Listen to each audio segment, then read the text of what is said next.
برنج سفید برای بدن شما سمه. چرا؟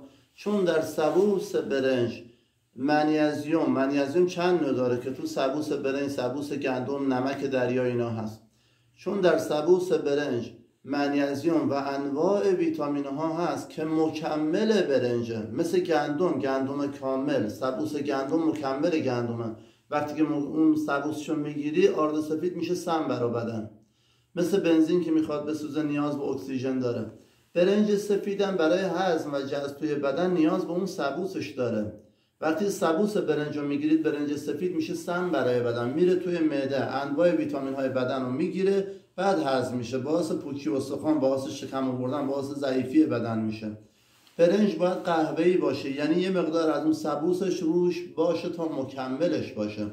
زمان قدیم که این دستگاه‌های برنج سفید کن نبود، مردم گیلان برنج قهوه‌ای می‌خوردن، هر روز هم می‌خوردن. اینقدر قوی می‌شدن که کشتی‌های گیل مردی می‌گرفتن که خطرناکترین کشتیه. از روزی که این دستگاه‌ها اومد و برنج سفید کرد، انواع مریضی‌ها اومد. شما برنج قهوه‌ای بخور، هر روز بخور، روز به روز قوی‌تر میشی.